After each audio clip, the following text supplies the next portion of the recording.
My name is Garrett. I sing in the band. I'm Justin. I play guitar. And I'm Devin, and I play guitar.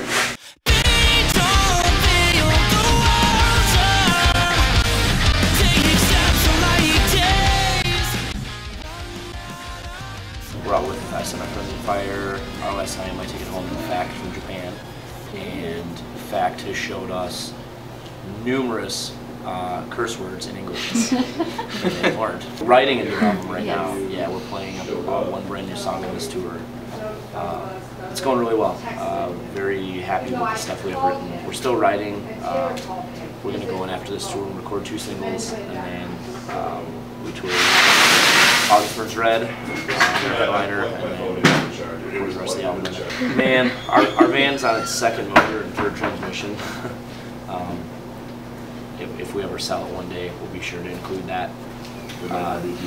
Yeah, it seems like every time we start doing very well, something catastrophic happens to our van and tests our patience and our willingness to work harder and move forward past it. I mean, we always miss our families and stuff, but I mean, Just try to call as much as you can, and it's pretty cool being away because you appreciate it more when you get back home.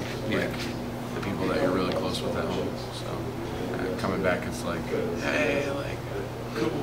The only thing I don't personally is how was tour from people who don't really care much about anything else.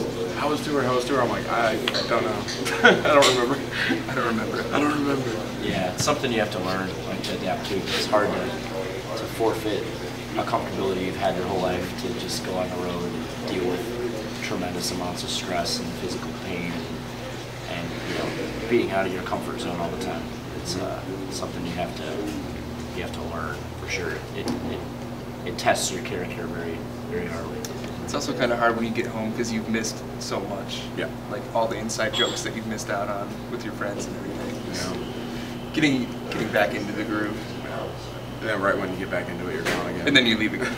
Definitely, it's hard to focus on when you live in a full-time touring band and you have a life at home and a full-time job and you have, you know, maybe you had other things at home, other hobbies or other lifestyles that you were into. It's hard to. Sometimes you feel like you're multiple people. Like when you're on tour, you're one focus and you're one thing, and when you get home, you have to completely readapt and change, you know, your focal point and what you're doing in life. It's really difficult. It's really hard to find a balance because, you know, as much as we tour, it's just, you're sitting in the van and you're just sitting there with your thoughts, you know, and you're like, whoa, like, this is crazy. And then you get back to the real life, what people call real world, and you're just kind of, whoa. Like, it kind of changes you in a way where you kind of end up socially inept in certain ways, you know. It's pretty interesting. And It's fun. He grows a beard. I have a dream tour package. I've already thought about this. It'd be the Chariot. Yep. Straight from the pad. Stick to your guns. Let live. Let live for sure. And us. I like that. For me. Probably down with that. Also, Yeah. if Misery Signals could play on that too. Yeah. That'd be great. And maybe if Cities Burned did a reunion. For like the weekends. Maybe here's that tour. If we did that one, and then right when we got home, we started this one. It would be a Life in Your Way and Beloved reunion tour. And then us, and geez, who else?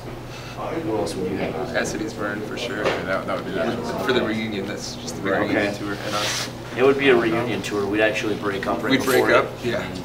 And get back together within a couple days. I think I'd refuse if they had Refused, that'd yeah. be phenomenal. Just want to keep writing music that people want and more so need. Seems like, I don't know, it seems like in this tour almost every night I've you know, met someone or interacted with someone that has tattoos, you know, of lyrical content or has a really sincere story about a way our music, you know, motivated or inspired them in some way. And I guess just making that as abundant and prevalent as we can. When I was in school, I was like the kid who had no idea how to look, how to dress, and my favorite bands were MXPX, and there was one dude in my school who knew who that band was and he loved them, and we connected. I think people just kind of need to step out of their comfort zone when you're in school, because like it's a hard time. It's a really hard time being in school, but you can step out of your comfort zone and actually be there for people and talk to people and get to know somebody and, you know, find a common ground with somebody, so it makes those years worth it, you know. I hated school.